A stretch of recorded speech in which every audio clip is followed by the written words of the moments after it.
Nessa aula, nós vamos abordar a notação indicial. Vamos começar com os eixos coordenados. Os eixos coordenados x, y e z serão representados por x1, x2 e x3 com os vetores unitários E1, E2 e E3. Nós vamos usar também a soma, a regra da soma e os chamados índices mudos. Por exemplo, a soma como está indicada aqui, A1 mais x1, A2 mais x2 até a n mais xn, ela é representada por o somatório de AI xi, com i variando de 1 até n. Nessa notação compacta, a mesma soma ela é representada por AI xi, ou AI xm, ou AM xm, simplificado, onde i é conhecido como índice mudo. I, no caso, ou também m. Nos problemas que vamos usar, vamos assumir n igual a 3, e um vetor n, indicado em negrito. Aqui nessa apresentação, todos os vetores serão indicados em negrito. Ele é representado como NI, NI é I. Notem que N, em negrito, é um vetor. NI são coeficientes escalares. E EI são os vetores unitários. Observem que é possível fazer uma associação entre NI e EI com o somatório, substituindo XI por EI.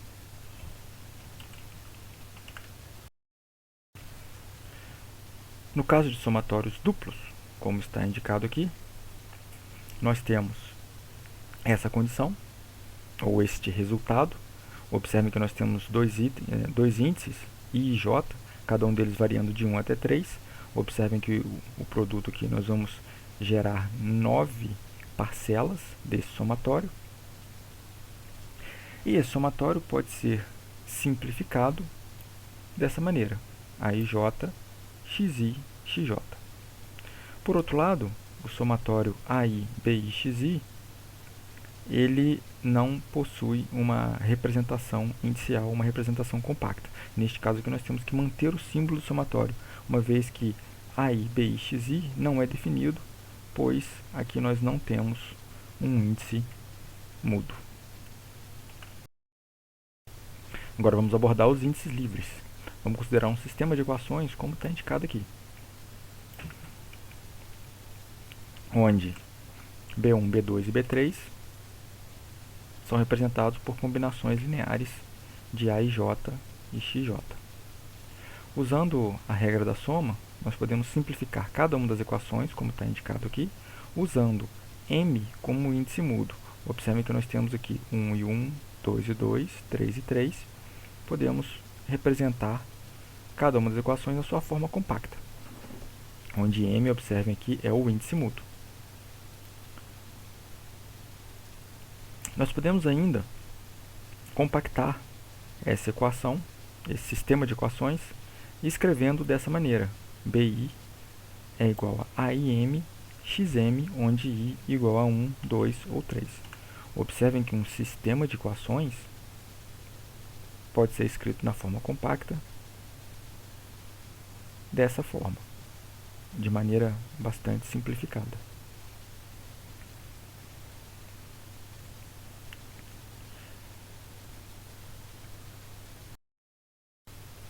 Então aqui nós temos a representação de um sistema de equações.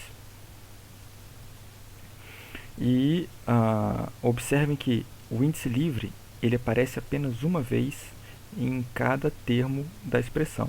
Observem que o I aparece uma vez do lado esquerdo e uma vez do lado direito.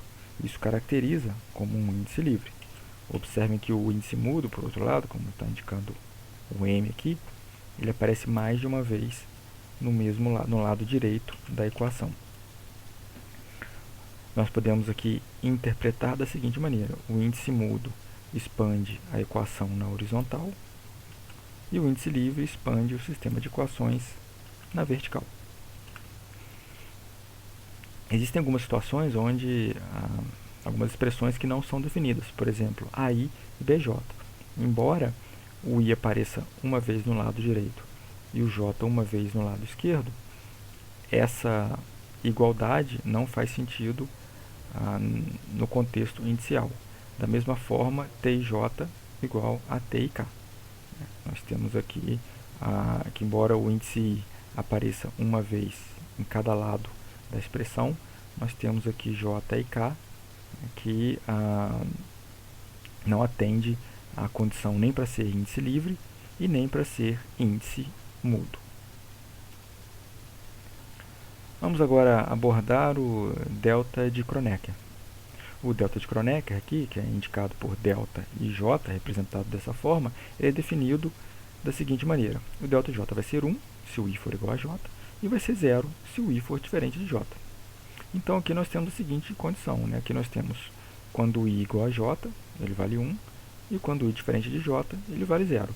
Então, dos 9 componentes aqui do delta de Kronecker, 3 deles assumem o valor unitário e 6 deles assumem o valor nulo.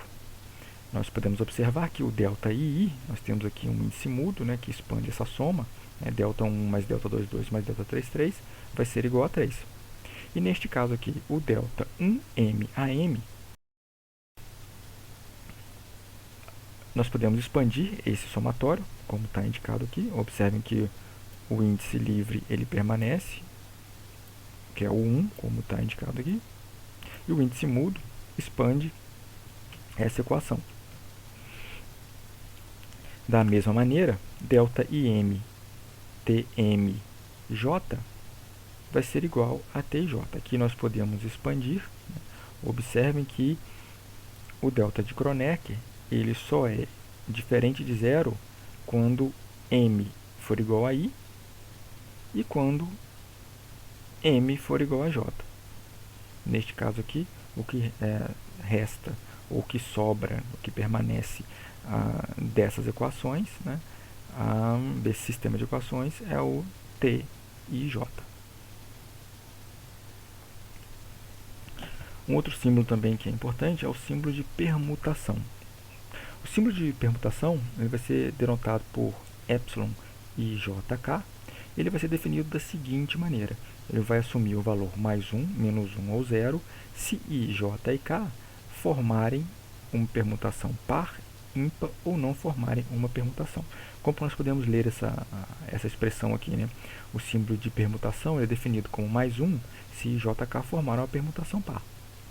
Ele é definido como menos 1 se I, J, K formarem uma permutação ímpar. E ele é definido como 0 se não formar uma permutação. Aqui nós podemos escrever o funcionamento do epsilon e jk. Observem que aqui ele assume o valor 1 nessas condições. Aqui ele assume o valor menos 1 nessas condições. E observem que aqui onde não é formada nenhuma permutação, ele assume o valor 0. Nós podemos observar aqui que o produto vetorial entre EI e EJ pode ser escrito como epsilon e jk EK. Notem que, embora a gente não tenha definido aqui o que seria uma permutação par ímpar ou a falta de permutação, né, a não formação de uma permutação, nós podemos associar o epsilon e jk com a regra da mão direita. Então eu imagino que ainda reste uma dúvida quando que ele assume o valor 1 e quando ele assume o valor menos 1. Para isso nós vamos definir agora o que é uma permutação par e o que é uma permutação ímpar. Muito bem.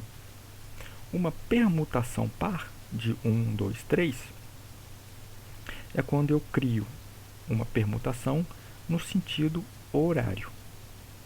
E uma permutação ímpar é quando nós criamos uma permutação no sentido anti-horário. Aqui nós vamos representar, então, nós temos aqui 3 permutações pares, que é 1, 2, 3. Então, quando ela começa do 1, nós temos 1, 2, 3.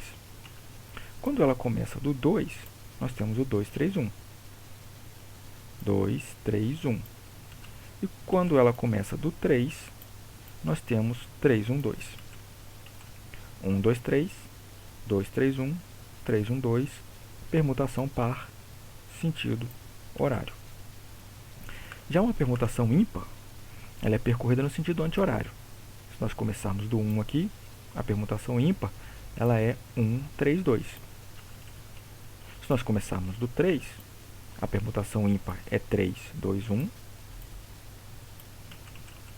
Se nós começarmos do 2, a permutação ímpar é 2, 1, 3 no sentido anti-horário. Então, observem aqui, 1, 3, 2, 3, 2, 1 e 2, 1, 3, permutação ímpar, sinal negativo, valor menos 1. E quando é que nós não formamos uma permutação? Quando nós não conseguimos seguir o sentido horário ou anti-horário, como por exemplo aqui 1, 1, 2, quando um dos números se repetem, por exemplo.